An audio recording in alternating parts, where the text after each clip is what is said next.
my name is Andrew Tarver, and I'm representing the Finance Committee here today.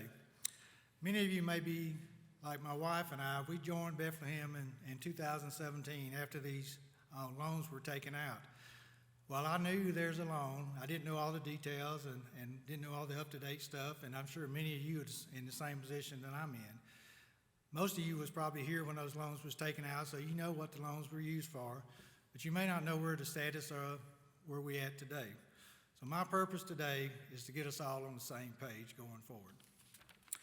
If you have any questions, I'd just ask you to jot them down or put them in your memory bank, and when we retire to the fellowship hall, you can seek out myself or Carol or Bruce Coleman, Teresa Hastings, or Carly Abner, who are all on the Finance Committee, who'd be more than happy to try to answer any questions that you might have. So to get everybody on the same page, why did we need a loan in the first place? In 2015, the church was facing two major hurdles. One, we had termite damage in the church. The church needed a new roof, and the interior needed an updating. The second hurdle was the youth was meeting in the Heritage Building across the street. It had damage beyond repair, and the students didn't have anywhere to meet. There was also a secondary issue, a safety issue of the students crossing back and forth across a major road out there, hoping we didn't have an accident. So it was decided to take out a loan to finance all these projects. The summit was built, the roof was repaired, the termite damage was repaired, and the interior of the church was updated. That loan was with Southern Bank and Trust. It was for $2.6 million. The term of it was 29 months. The interest rate was 3.95%, and our monthly payments was right under $16,000 for the principal and the interest. There was a balloon payment due at the end of those 29 months at $2.4 million. So in 2018, at the end of the 29 months, the church refinanced this loan with South State Bank for $2.5 million. The term of that loan, which is the loan we have today, is 10 years. It runs through 2028. The interest rate is 4.5%. Our monthly payments are still right at $16,000 a month, and we still have a balloon payment coming due in October 2028 of a little over $1.5 million. So you might ask yourself, well, how did we get in our situation we're in today? This next chart is a bar chart, and may be kind of hard to read on the screen or in your printouts, but I'll try to interpret it real simply for you. Up the years prior to us getting a loan, right up to the loan, between the regular tithes and offerings that was given to the church, along with any funds given to the designated fund and building fund, was right around $1.5 million per year.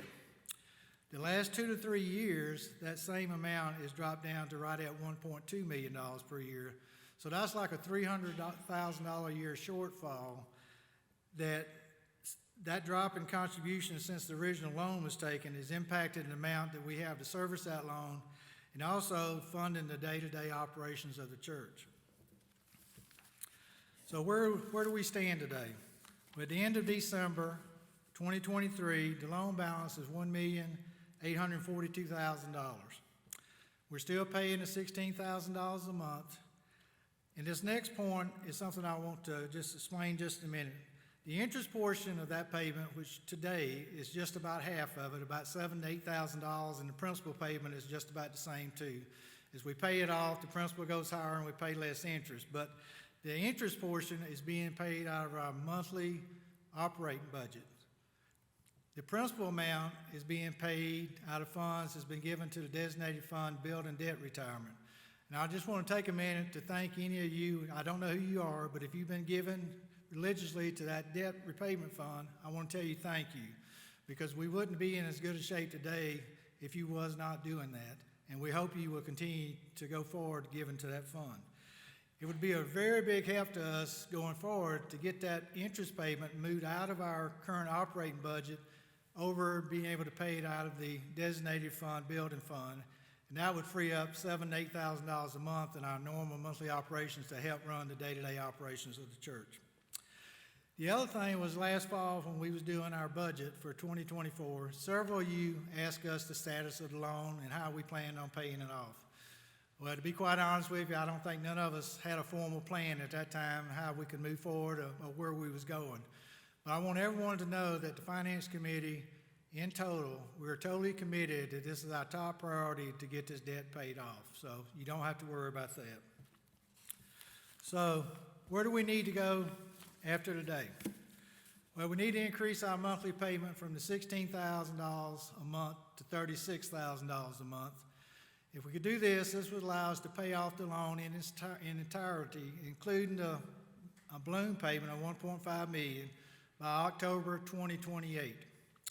Also would save us an estimated $400,000 in interest payments during this time. Now, I know you're sitting there thinking, that's double the amount we pay in today, and we're struggling a little bit to make that payment. So I'm going to try to break it down in a little more simpler terms that maybe we can all understand and not feel quite so bad about this. Last year, the church had 290 total giving units that gave contributions to Bethlehem during the year. A giving unit is an individual, a couple, or a family that gives us one unit. That's kind of how we track how many people are giving contributions every year.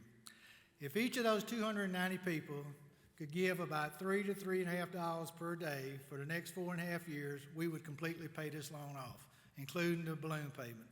I know you're sitting there thinking $3 a day, that's $21 a week, that's a little over $1,000 a year, and that might be a burden to some people, and we understand that.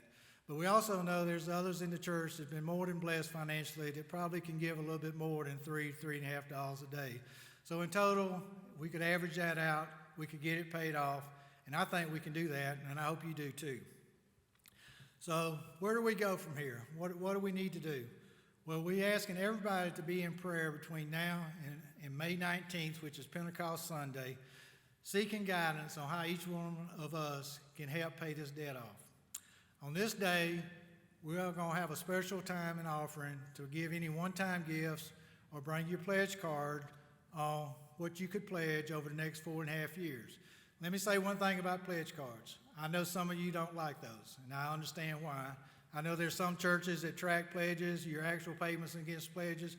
Let me make sure that you know we have no intention of doing any of that. Matter of fact, we're not even going to ask you to put your name on your pledge card unless you want to. The reason we need pledge cards is for the Finance Committee. We need to be able to plan the finances of this church going forward. And without some guideline, some assurances of how much funds are we going to have to pay the debt off, we can't manage the day-to-day finances. So that's the only reason to turn in a pledge card. Lastly, I want to leave you with one last thing. Think ahead, October 2028, and we could pay this thing off. We would have $16,000 a month freed up in cash that could be used on our church ministries and our missions. And I believe that's what God is asking us to do to start with. So I think that money could go to great use, and we could find many ways to do it. Thank you today. If you got any questions, just find me after we get through with the prayer meeting. I'll be more than happy to try to answer your questions. Thank you.